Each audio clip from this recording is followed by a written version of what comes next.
Shits and Gig podcast forced to apologize to black women after laughing at an Andrew Schultz joke. Also, Umar Johnson is standing 10 toes down and riding for Diddy.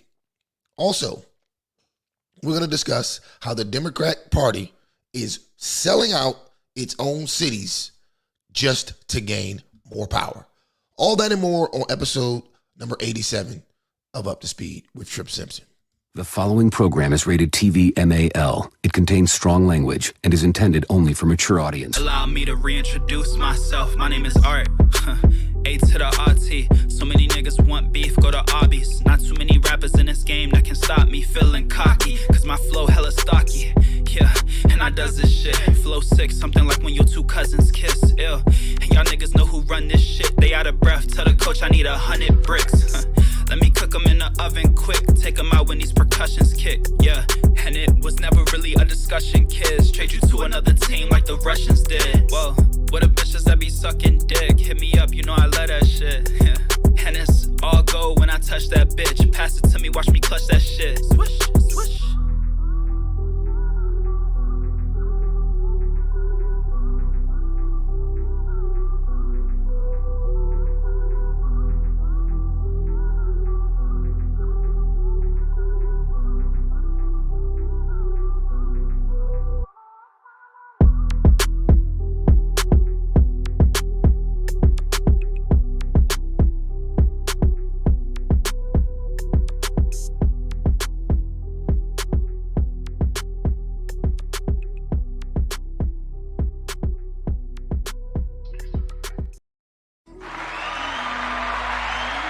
Ladies and gentlemen,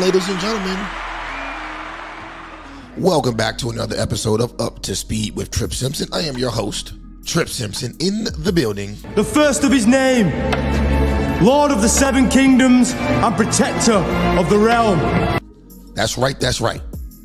And before we get this live stream started today, first and foremost, ladies and gentlemen, you know, we got to handle business. Let's do it. Family moving up in the business.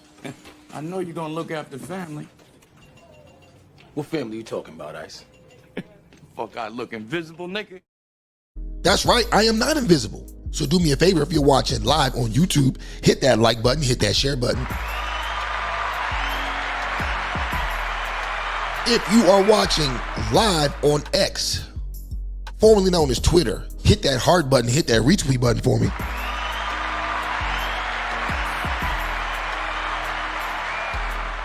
And also, if you're watching on Facebook, don't forget to hit that like button, hit that share button. And no matter which platform you're watching this show on today, ladies and gentlemen, do not forget to comment in the live chat below.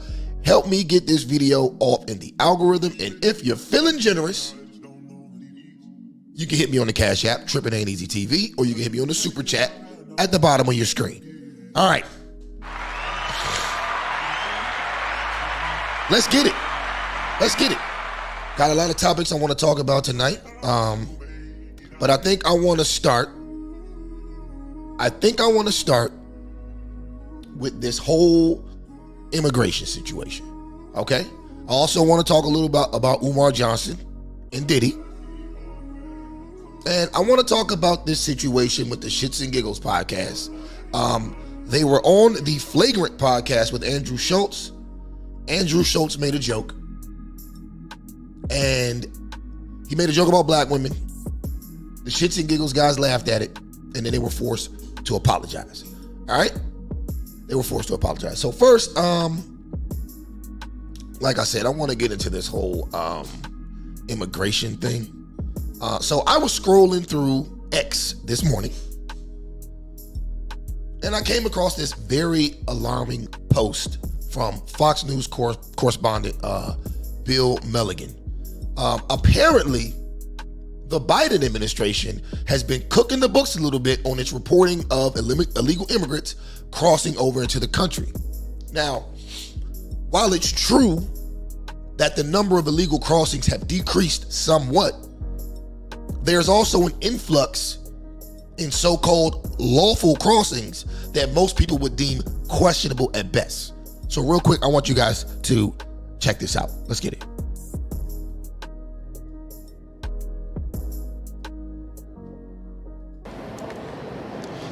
Bill, good morning to you. Record high illegal crossings down at the southern border have obviously been a huge political headache for the Biden administration. So at the start of 2023, they created 2 new programs to allow migrants to come into the U.S. legally, bypassing Border Patrol entirely. And according to new CBP data, those Biden programs have now allowed more than 1.3 million migrants to come into the U.S. So take a look at this. According to that CBP data, about 530,000 migrants have now flown into the U.S. as part of the Biden administration's controversial mass parole program for Cubans, Haitians, Nicaraguans, and Venezuelans. It's called the CHNV program. Now, more than 200,000 of them have been Haitians coming in, and at least 2 of those Haitians were arrested for sexually assaulting children this year. Take a look.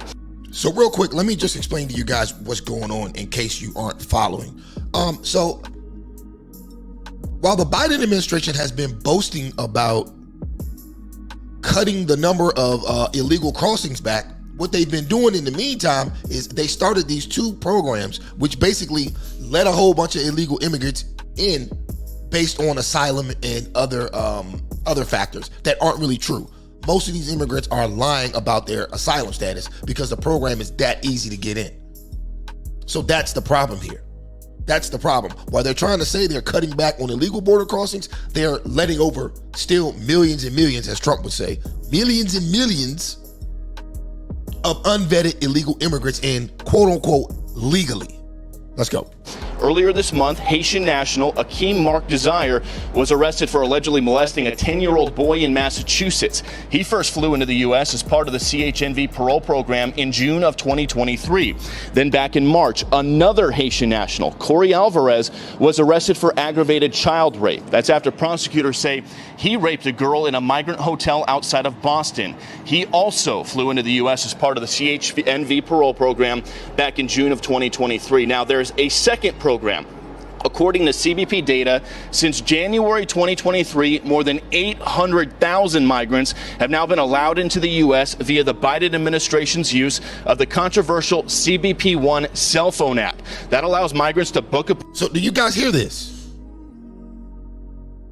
They're coming in here off a cell phone app, not vetted at all, off a cell phone app.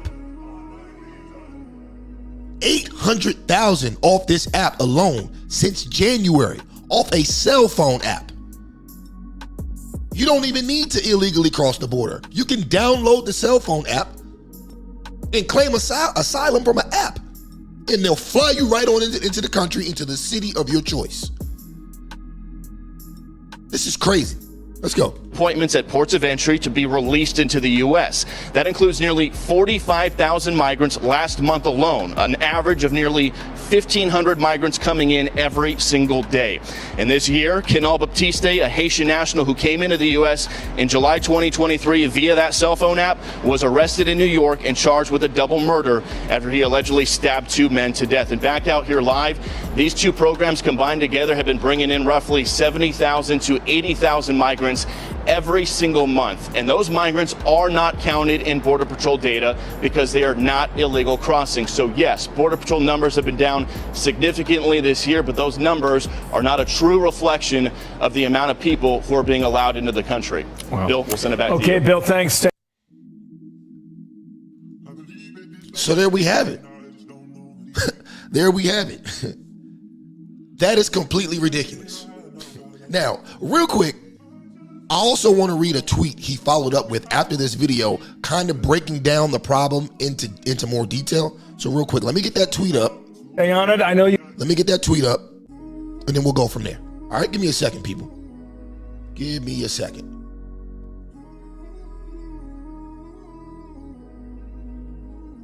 All right.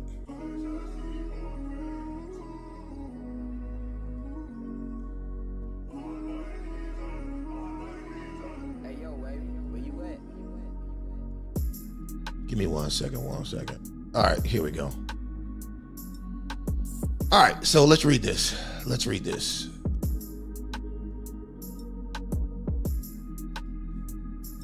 I don't know if you guys can see that, but it says, per newly released CPB data, nearly 535 migrants have flown into the U.S. and have been paroled into the country as part of the Biden administration's controversial CHNV mass parole program.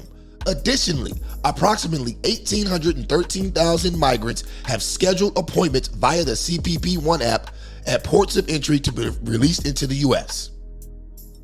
These lawful pathways created by the Biden administration, and these numbers do not count in the Border Patrol data as they are not illegal crossings. Most of the migrants taking part in these programs are paroled into the U.S. on 2-year humanitarian parole grants, which also allows them to apply to work. Every single ICE source/contact I've spoken with has told me the same thing.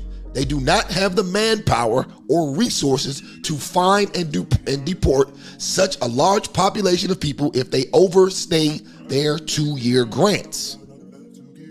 As it stands now, ICE's non-detained docket is on track to hit 8 million by the end of the year, and each ICE officer currently manages an average of 7,000 cases. Do you hear this? Each ICE officer is managing by themselves 7,000 cases. We'll get back to that. The agency is already tasked with tracking down and removing those with final orders of removal, aggravated felons, and gotaways, etc. They physically do not have the bodies to track and remove this additional population, and there has been no government agency monitoring parole expiration, according to a recent DHS Inspector General report. The bottom line, the more than 1 million migrants the Biden admin has allowed into the U.S. via these programs are here to stay, even if they fall out of status and become unlawfully in the U.S. And he also gives a site here from the Border Patrol office. Here's a link here. I'll put that in the description later so you guys can check that out for yourselves. Okay? I'm telling y'all, this administration is dead set on destroying America. They are dead set on destroying America just so they can get votes and stay in power. How in the hell do you have all this questionable and in most cases illegal immigration going on at the southern border and totally neglect the employment needs of the ICE? Each agent having an average caseload of 7,000 people is completely insane. The Biden-Harris administration intentionally left the CPB and the ICE understaffed and underfunded to cause this mess, but somehow, some way, they managed to pass a law and hire over 87,000 new IRS agents. So what the hell does that tell you? That tells you that these people only have one concern, and that's taking your money. They don't give a shit who's coming into this country, and they don't give a shit what kind of damage and inconvenience it might cause the everyday average citizen who has to deal with these illegals. And this is who you boot-licking coons are telling me I need to vote for? Coons? Well, raccoons trying to get on our back porch. Mama just chased them off with a broom. Not raccoons, you idiot, niggas. Now, I can't lie. I am sick and tired of you lame-ass Negroes all in your emotions about Trump, even though the nigga never said anything negative about any of you black people. Y'all in your feelings about some tweets. Meanwhile, the Democrats are literally flooding your community with illegals to replace your dumb ass. And you niggas are cheering it on. And I gotta say this. Y'all are so good at missing the point, it's not even funny anymore. This whole dogs and cat shit really takes the cake. Y'all are so focused on trying to prove Trump and Vance wrong about whether the immigrants are eating cats and dogs that you're missing the bigger point. The point is that the Biden administration and their Democrat colleagues are dumping these people into the middle of your neighborhoods and handing them all of your resources. The main point about the Springfield, Ohio shit was that that Trump was trying to get across wasn't about cats and dogs.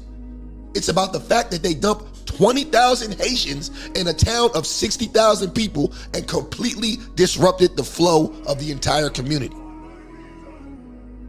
Imagine waking up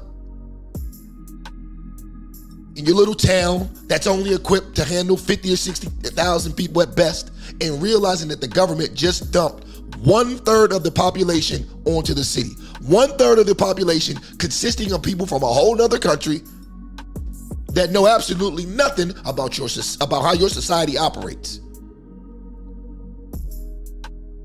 And the most scary part here is that none of these people have been vetted. None of these people have been vetted. But don't take my word for it. Don't take my word for it. I'll let the people of Springfield, Ohio tell you. Now, this next video I'm about to show is from a city council meeting in Springfield, Ohio, about a week and a half before the infamous dogs and cats speech at the Trump-Harris debate. And what you'll note is that there's citizen after citizen after citizen who have a serious problem with all of these people being dumped into their community. So without wasting any more time, we're going to get to that. We're going to get to that. Give me a second. All right.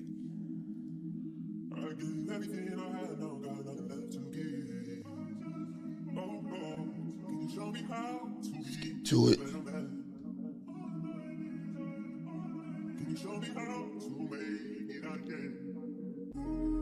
All right.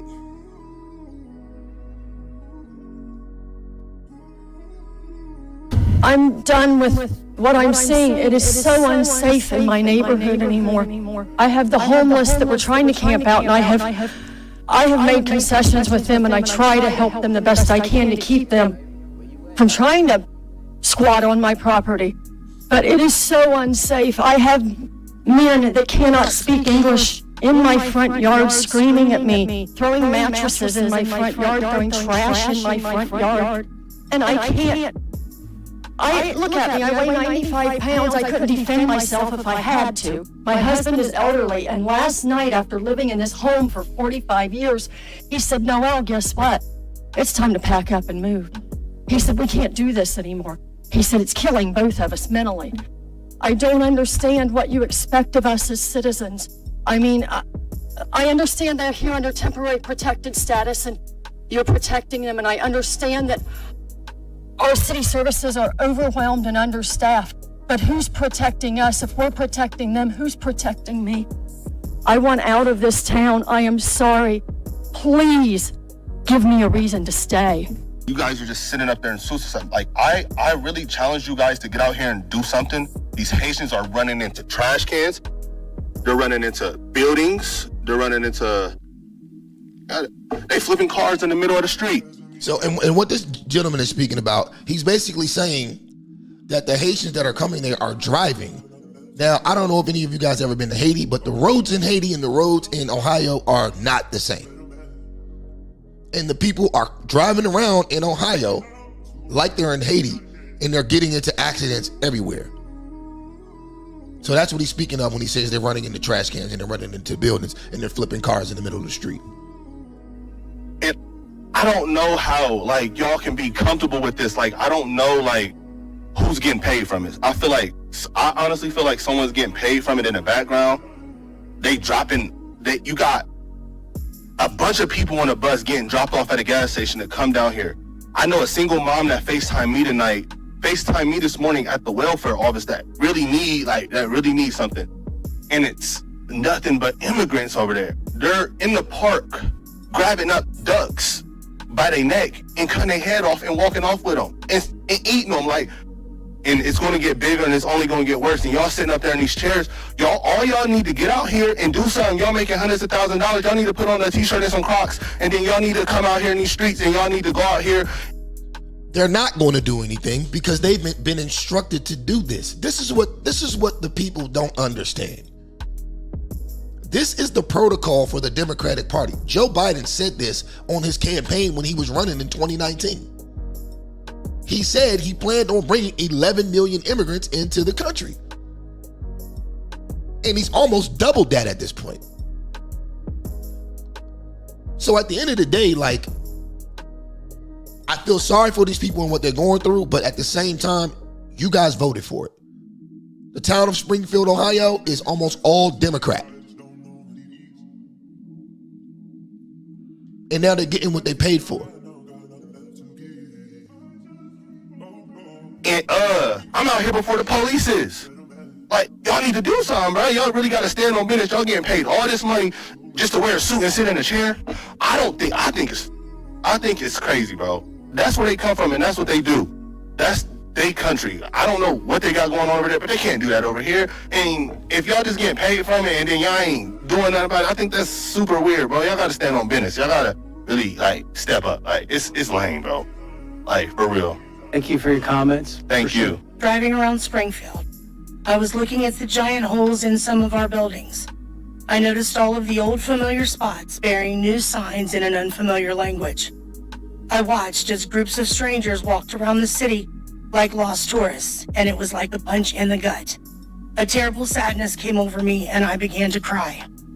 I immediately started to think back to when I was little, walking from my grandma's house on South Fountain through downtown and all the way to Snyder Park. I feel like we have been invaded by some sort of pest. I'm angry that my friends and family are packing up and moving away. I'm angry that foreigners are using up the resources that were set up for the Americans that reside here. I'm angry that another country's flag was being flown in our city. I'm angry when I see our businesses and recreational areas littered with garbage left by people that do not know or understand our laws and culture and are making no attempt to learn about them. And let me be clear, this is not about race. This is about people being given the privilege of coming here from another country and having no respect for our people, our land, or our life's work. People living their life here the way they did in Haiti, angry, stealing, polluting, living in filth, and acting like animals. These are not civilized people. Opening containers in our grocery stores, helping themselves to what's inside and throwing the rest onto the shelves and floors. Pulling off of the highway to publicly clean and gut the roadkill, lying there in front of anyone that passes by. So, I mean, you guys get the point. I don't need to go through this whole video. This video, you can find it all over the internet. It's all over YouTube. The city council meeting where person after person after person is complaining about what these immigrants are doing to the city. So when you guys want to sit up here and harp on the dogs and cat shit, fine. But at the end of the day, what Trump was trying to say is the people have overwhelmed the city of Springfield, Ohio. They've overwhelmed it. And it ain't just Springfield, Ohio. It ain't just Springfield, Ohio. The Democrats have pretty much ruined every city they've touched. Another perfect example. Let's go to the city of Chicago. Let's go to the city of Chicago. Give me a second. Let's go to Chicago, man.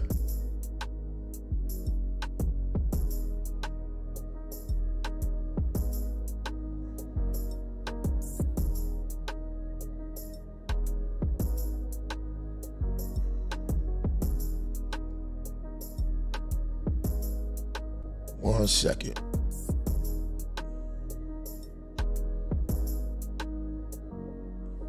Immigration is one of the top two issues, according to our polls, that voters really care about. And here at the DNC, the only time it's been mentioned has been to attack former President Trump. But there has been no acknowledgement about how the migrant crisis has affected cities. Shout out to Holly. Holly says they also use animals for voodoo sacrifices. Definitely. That's a well-known fact. Everybody knows that that's what's going on over there. So yeah, shout out to Holly.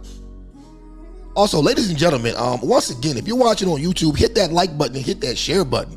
If you're watching on Facebook, hit that like button, hit that share button. If you're on Twitter or X, hit the heart button, hit the retweet button, and do not forget to comment in the live chat below, no matter what platform you're on. Help me get this video off into the algorithm. Also, if you're feeling generous, hit that Cash App, Trippin' Ain't Easy TV, or hit the super chat below. All right, let's get it. Like right here in Chicago. For the last 2 years, more than 46,000 migrants have come to this city, and they have been sheltered in airports and police stations and makeshift shelters. And a lot of Chicagoans that we have spoken to, well, they feel resentful, especially those who live in the Black and Hispanic communities, because so many resources, $460 million so far, have been shifted and diverted to migrants and away from them. $460 million. You can't make this up, man. We have our own citizens here who've been in Chicago all their lives, their families, and they're not getting any help. They need to start with the streets of Chicago first and then help them out. I have relatives that came from Mexico or wherever, and we all had to struggle, so like everything is handed to them on a plate. I think you just want to try to regulate as much as possible, try to put some parameters in place to make sure, a specific type of migrant is getting in and not just anybody. 2/3 of the money that Chicago has spent on this crisis has gone towards free healthcare. They've also given out $15,000 free rent stipends to these migrants. And free healthcare, and $15,000 rent stipends. $15,000 rent stipends. Man, let's go. Look, Chicagoans we spoke to say there's about 500,000 folks here who are living in poverty, and they could use more help. Yeah, but it don't stop there. Let's go. It doesn't stop there. Let's go. Frustration hit a peak at a city council meeting as aldermen and residents keep clashing over how taxpayer money should be spent on migrants. The council's Immigration and Housing Joint Committee couldn't vote or even start the meeting because some members didn't show up. But people still got to speak during public comment, and Alderman Byron Lopez announced a November referendum where voters can decide if the city should tax millionaires 3% to help migrants. We have 120,000 millionaires who live in the city of Chicago who can pay the fair share, and there are solutions so that we can do both. Care for new neighbors. Do you hear this? The city of Chicago is broke, and now this guy is talking about taxing the millionaires of Chicago to help pay for illegal immigrants. So you're going to tax Americans who did the right thing in life, worked hard and built something for themselves. They get an extra tax to help out people who do not belong in this country in the first place. This is what happens when you live in a Democrat city. This is what the Democrats do. All of you vote blue no matter who fools who voted for these people in Chicago, look at you now. Now every city councilman, you ought to see it. It's like they should make a reality show of it. Every time there's a Chicago City Council meeting for the past 2 years, it's been person after person after person straight leaning on the city council and the mayor because of these policies. But this is what your people keep voting for. Let's go. As well as the current neighbors. Are y'all lying to us? Because, see, we know that the budget stated that you guys spent $400 million on the migrants who are illegal immigrants last year. The city is currently in a $235 million deficit.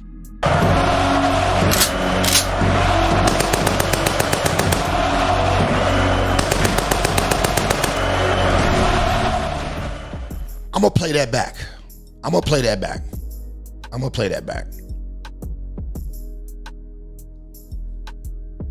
Year. The city is currently in a $235 million deficit, which means that you guys overspent the budget to pay for people who have not paid any taxes. That's insane. That is completely insane. All right? Well, yeah, there's more. There is more.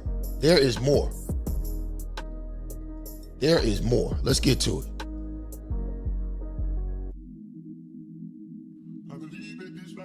All I can say to you is that you are a disgrace. I'm an 80-year-old woman, and I've never seen anything like this. I grew up in the Jim Crow South, and the policies that you're passing in this city remind me of the Jim Crow South. I had to drink out of a colored water fountain, or the whites would drink out of a white water fountain. But you know what I didn't have to worry about? Going back to my community and it would be destroyed. And everybody else is in my community but black people. And this is what you've done with this immigration. You have allowed all these people, you brought all these people into this city. You are destroying this city. And the black community is flooded with all of these immigrants, violent ones, prostitution, gangs. You did that. You are doing this to your people. You are an absolute disgrace to me. Like I said, I drank out of that colored water fountain, but I could go back to that black community that was intact. Women are crying, taxes are going up. What am I going to do with my children? Where are we going to go and live? This is because of you, Brandon Johnson. You're destroying the south side of Chicago with your policy, all under the Democratic Party. You are a disgrace. The Johnson administration is imposing a hiring freeze to deal with the city's massive budget shortfall. The freeze includes public safety jobs and also puts limits on travel and overtime.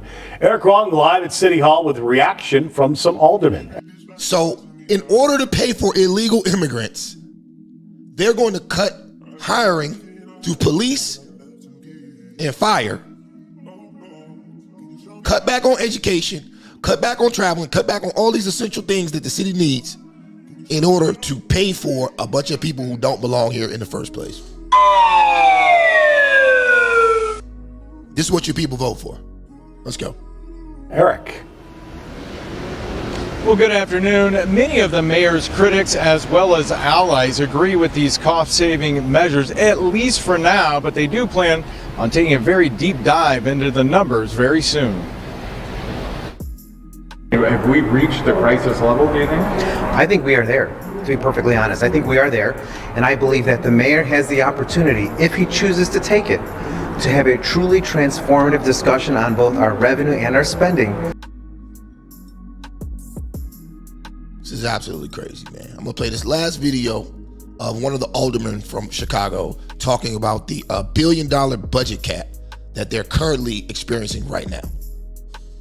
Welcome back. The city of Chicago is facing a nearly $1 billion budget deficit for fiscal year 2025. And the mayor said... And people laugh at Trump when he says the immigrants are costing us billions and billions of dollars. But it's the truth.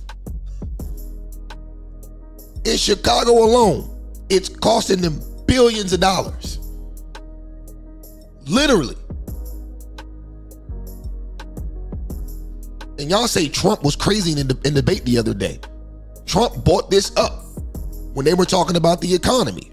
And people say, well, what does immigration have to do with the economy? Boom, there you go. There you go. You got to house, feed, and clothe. Especially in the city of Chicago, you got to house, feed, and clothe 500,000 extra people. In Springfield, Ohio, a town of 60,000. They dropped 20,000 Haitian immigrants in there. Now that's a third of your population that you got to house, feed, and clothe for free out of your budget.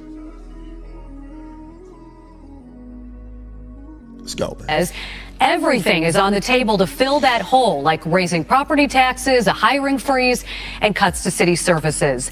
Ninth Ward Alderman Anthony Beal joins me now. Alderman, thanks for tuning in this morning, checking in with us. Well, thanks for having me. Good morning. Good morning to you. How did we get to this point? Well, we knew that this cliff was coming years ago. We knew we had a pension deficit that was coming. And we knew that, coming out of the pandemic, things were still slow. Coming out of the pandemic, downtown is still recovering. And so we've been looking at all these different things going on that really caused this hole.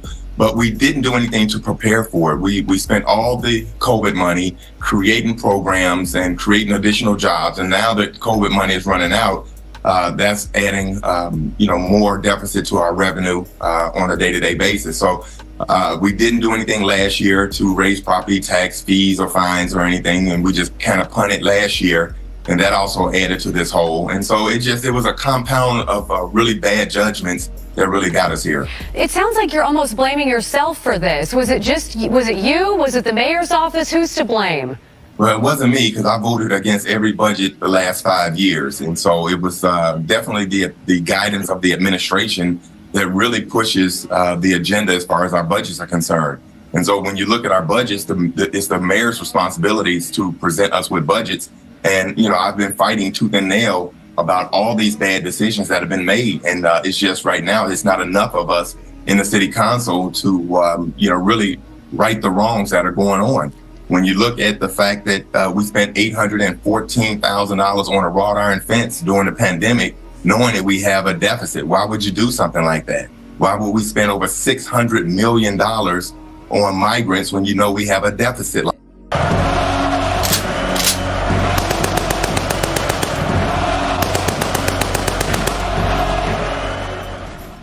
$600 million. Like this. Why didn't we have a hiring freeze or start furlough days back in March and April if you knew we had a deficit like this coming? And so there was no preparation. So it's just bad decisions going forward. Thank you for clarifying that in your position on those issues. Okay, so we're in this problem. We got to do something. All right, so you guys get the point, right? You get the point. Shit's crazy though, man. Vote blue, no matter who. Man, I swear to God, man. I swear to God. You boot-licking Negroes, put the L in salmon. Coons.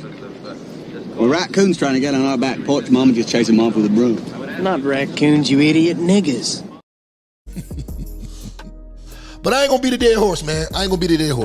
Y'all get the point, so we're gonna move on to the next topic. All right? So, let me get a sip of my psychedelic water. Okay. So, recently, the host of the Shits and Gigs podcast, two UK guys. I don't know if you guys have ever heard of the podcast. I don't watch it much. I've seen it a few times, but they're very popular on YouTube. They got about 1 or 2 million subscribers. So they're definitely one of the major podcasts out here coming out of the UK.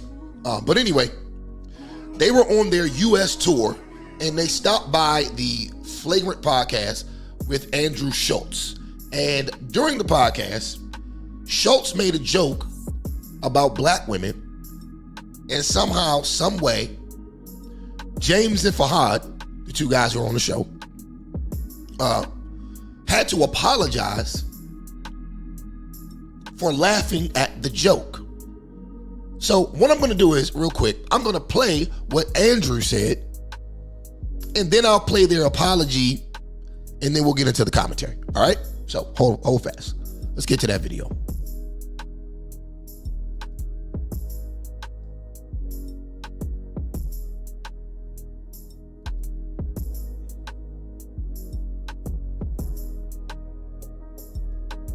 All right, we got it pulled up. Excuse me. All right, let's get it. What is the black girlfriend effect? This is you don't know about this. Blow up the other culture. Yeah, so you'll see a guy who's had a black girlfriend. All of a sudden, he's got a buzz cut, like shape up. They shave their hair because they start losing it. Because they start stressing around this black girl complaining about shit all the fucking time.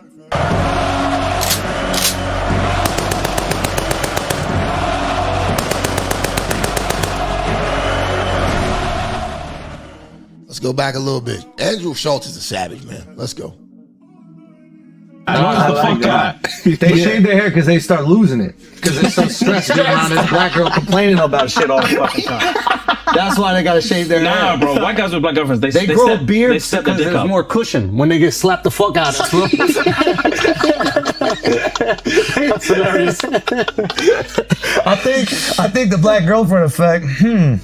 It might be a protective instinct, bro. You think? Protective. Do you guys? Have you ever had black girlfriends? Yeah. Have you ever had white girls? Yeah. Oh wow. Okay. What's your favorite?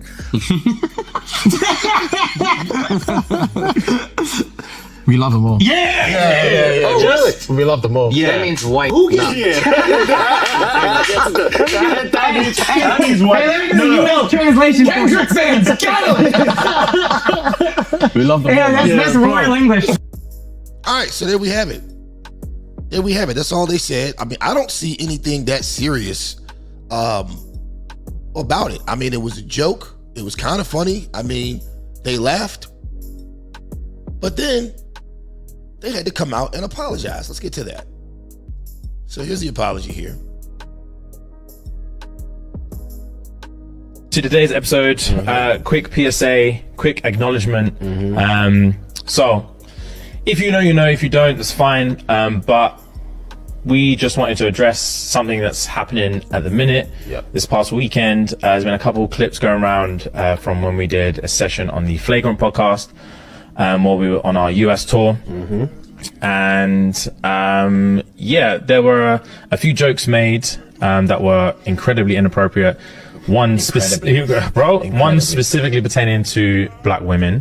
And in the clip, Andrew was making a joke. I'm not even going to get into specifics. Making a frankly racist joke.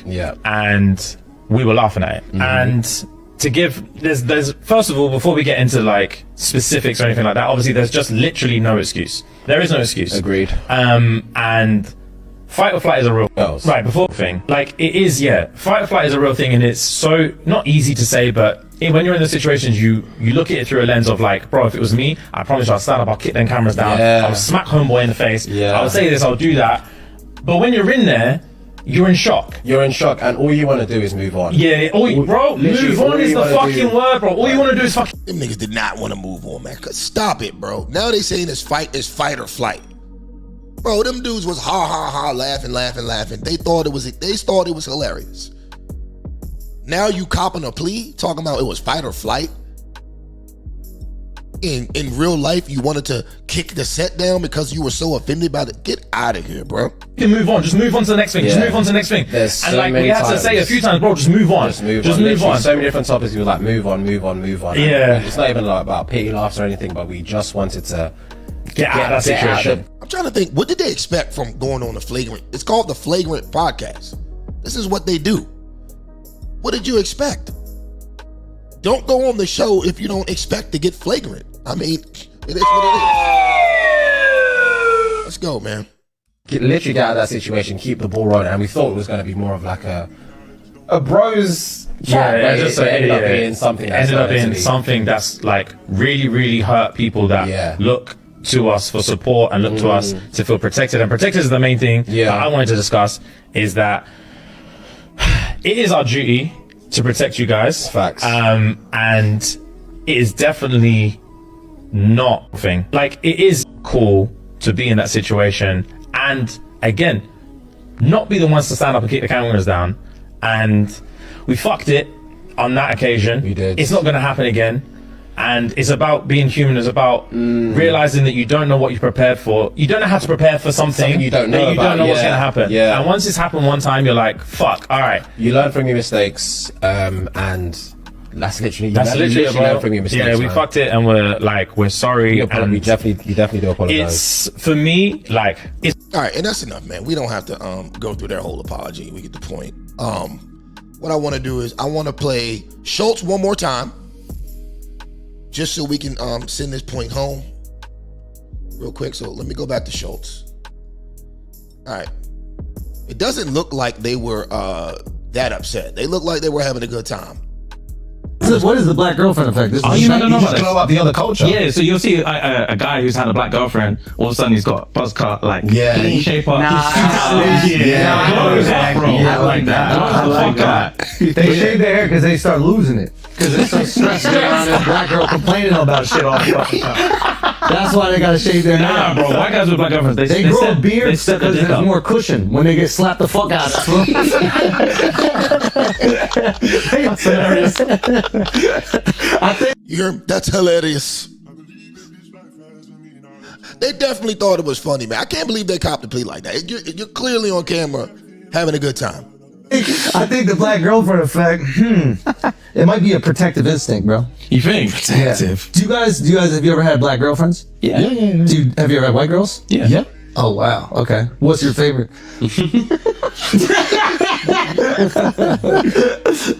We love them all. Yeah. Oh really? We love them all. Yeah. That means white. Who That means white. No. Translation. Kendrick fans, channel it. All right, man. So, I mean, look.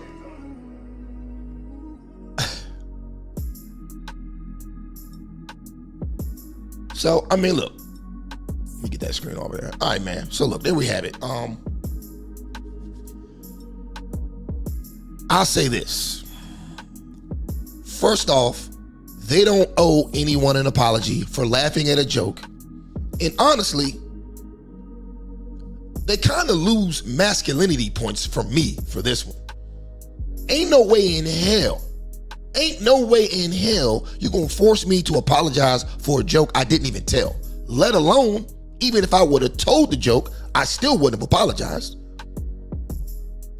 But ain't no way you're gonna make me apologize for a joke I ain't tell. See, the strong independent queens are only going after those two because they know Andrew Schultz doesn't give a shit. Black women can't affect his audience, so he says whatever the hell it is he wants to say. And I'm not even the biggest Andrew Schultz guy, but I don't even think he was in the wrong. I don't think he was in the wrong at all. He turned an obvious, true observation into a joke.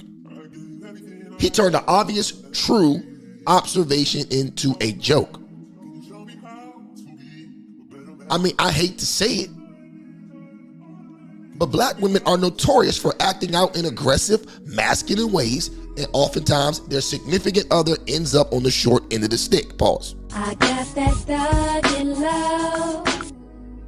Now, as a former victim of domestic violence from a black woman, I wholeheartedly agree with what Andrew Schultz was joking about. And I'm not saying all black women are violent towards their men. However, there are certainly enough of them who are. Almost every black woman on television, especially on your reality shows, are violent towards each other and violent towards their significant others.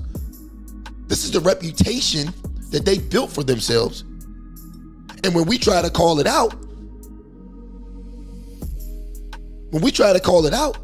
and get y'all to turn course, you ignore us and support these types of representations of yourselves anyway. So yeah.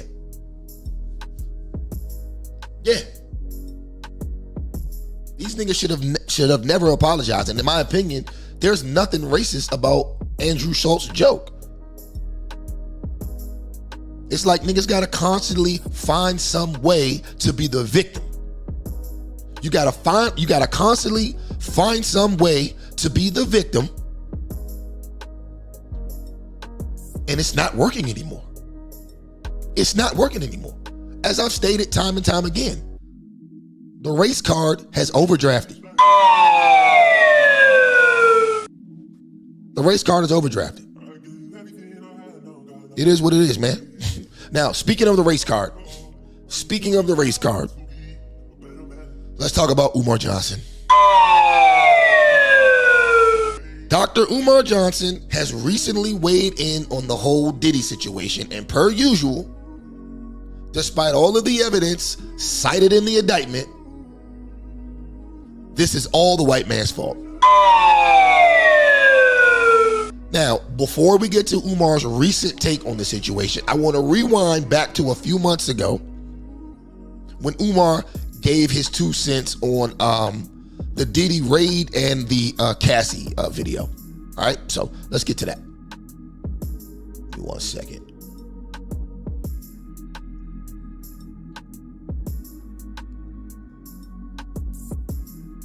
We are following breaking news right now coming out of South Florida. Chopper 6 live right now. This is over the Star Island home of rapper P. Diddy, where 4 law enforcement sources tell NBC News that a search warrant has been executed by federal agents with Homeland Security investigations. Now we're hearing another search warrant has been executed at his home in Los Angeles. Dr. Umar weighs in on what's happening to Diddy. He don't believe Diddy is being taken down for crimes. He believes they only taking Diddy down because he upset the higher-ups. Here's a clip of Umar explaining his point of view. Listen, I told you already, Sean Puffy Combs may be guilty of some of that. I don't believe he's guilty of all of that. But more importantly, what y'all need to understand, Puffy would not be going down if there were not higher ups who wanted to take him down. Let me say that again. Puffy is too well connected. He's not going down unless there are higher ups who want him down. So there are white folks who want to destroy Puff, and that's why all this is happening right now. Just like Bill Cosby, R. Kelly, whether or not they were guilty. Hold on now. I don't get it. Now he's trying to now he's comparing the Diddy situation to R. Kelly and Cosby. First of all, Cosby was innocent, so you can't compare Cosby to this. And Cosby wasn't a victim of the white man or white supremacy trying to take him down. Cosby was a victim of Me Too. Cosby was a victim of the feminist movement. He wasn't a victim of white supremacy, because white supremacists, if that's what you want to call them, also fell victim to the feminist movement. Secondly, R. Kelly is not a victim.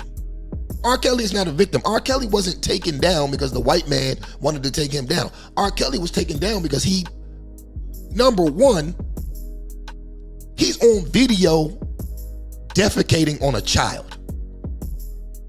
I don't care what else you tell me about the man. Lock him up. Whatever they said he did it. He earned it. He urinated on a 13-year-old.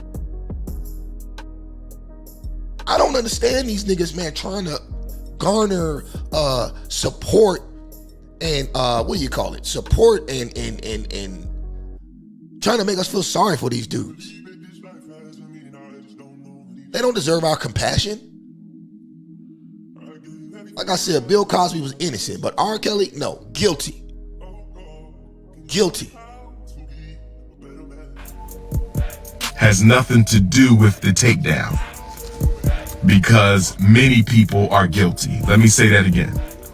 Whether or not they are guilty has nothing to do with it, because many people in Hollywood and the music industry are guilty of the same crimes Bill Cosby allegedly committed, R. Kelly allegedly committed, Sean Puffy Combs allegedly committed. That stuff happens all the time. It's not right, and we will not condone it, but it happens all the time. So Puffy is not being taken down because he trafficked women allegedly, abused women allegedly. Abusing women is not alleged. It's on video. He beat the brakes and the snot out of Cassie. And then he drug her back up the hallway and smacked her in the head with a vase. I mean, I don't know, but maybe I'm old school. Or maybe I'm a coon. I don't know. But if you're doing all that to people, especially a woman that can't defend herself, you deserve whatever you get. You deserve what you get. That's not why he's being taken down, because that's what they do. He's being taken down because somebody in a power structure wants him taken down. And I believe it's very interesting. That Puffy doesn't start getting into this trouble until he sues that liquor company. Remember, Puffy had a lawsuit against the liquor company? What was the name of the company Puffy just sued? Puffy just sued a liquor company. Puffy Combs sued liquor company.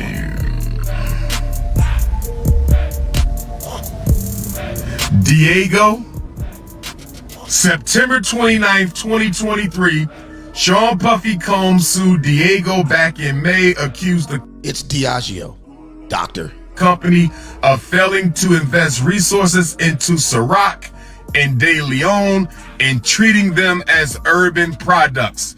So Puffy sued this white liquor company for discrimination. Puffy sued the white liquor company for discrimination. All right, let me stop right there. Okay, so first and foremost, let me say, this is not racism. Diddy was doing bad business and decided to play the race card.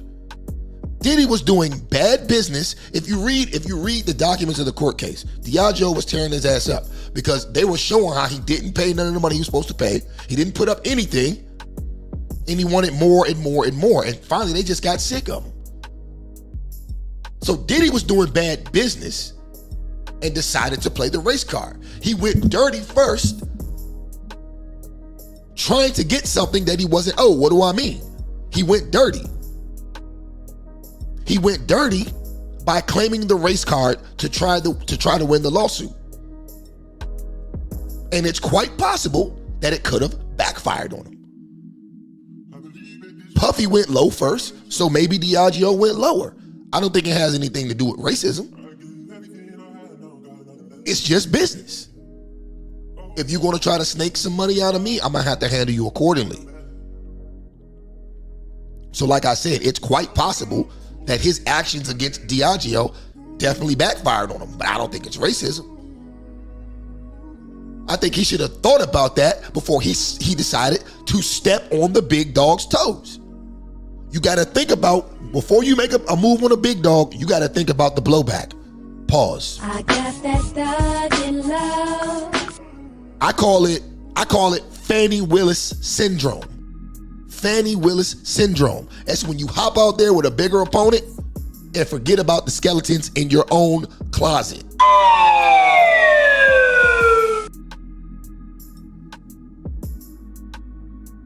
But anyways, he rambles on and on and on. He rambles on and on and on and on. But anyway, that was his take on Diddy a few months back. And now, despite the evidence cited in the indictment, despite the concurrent lawsuits and the leak of the Cassie beatdown video, Umar says the following after the arrest of Diddy. Let's get to it. Umar says the following.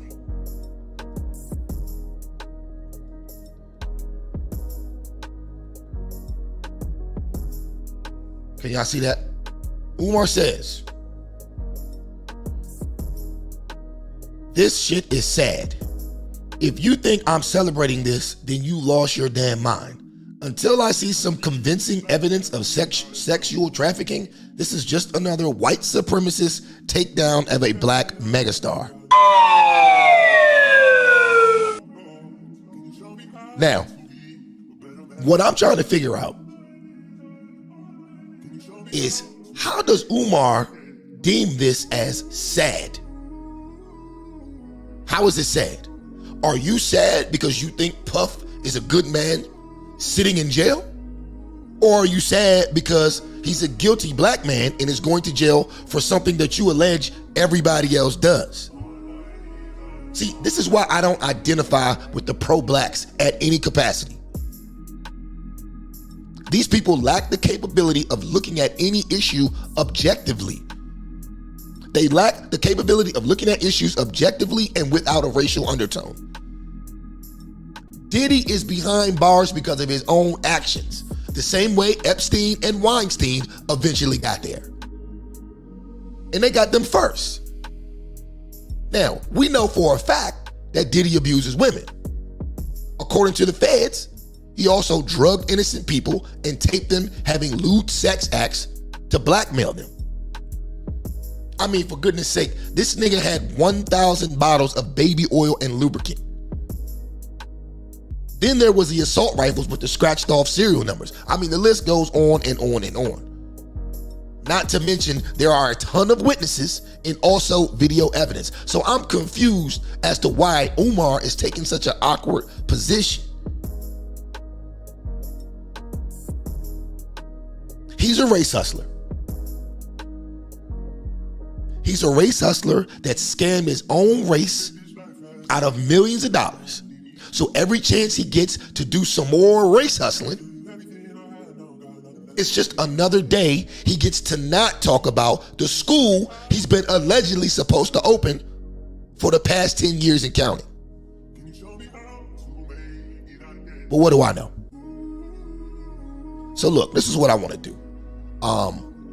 Whether you agree, you disagree, or you're indifferent, I want to open up the lines. You don't have to be on video. You don't have to be on video, but if you want to give your 2 cents, what I'm going to do is I'm going to put the link in the chat on YouTube, in the chat on Facebook, and I'll also try to get it over to X as well. All right. So give me a second. I'm going to put the link in the chats. I'm going to go to a quick commercial break while I'm putting the links in the chats. And when we come back, if we have any calls, we'll take the calls and we'll go from there. If not, then we'll close it out. All right. So let's get it. Quick commercial. So I'm here to discuss artificial intelligence.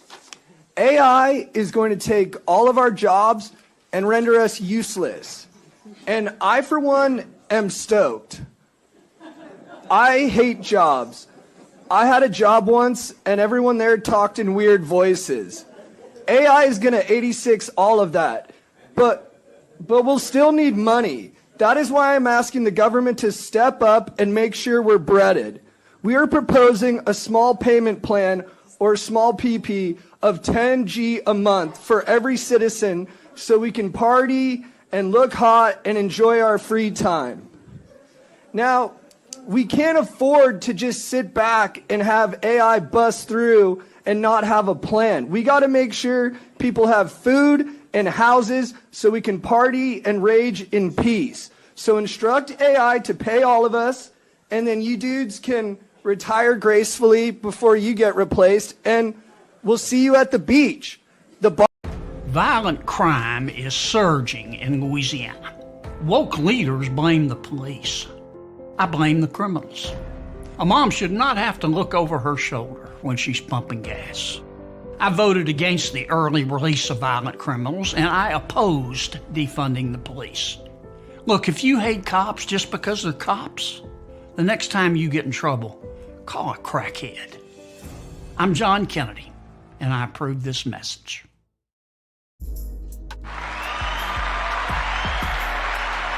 All right, ladies and gentlemen, it looks like we do not have any calls today, and that's perfectly fine.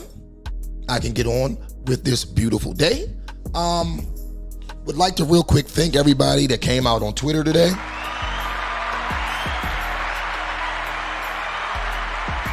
And I'd also like to thank everybody that watched on the YouTube and Facebook apps. Let's get it.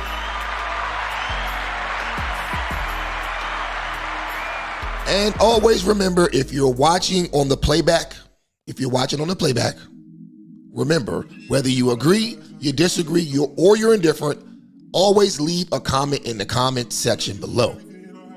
With that being said, for myself and the rest of the crew here on Trippin' Ain't Easy TV, peace out. Catch you on the next one.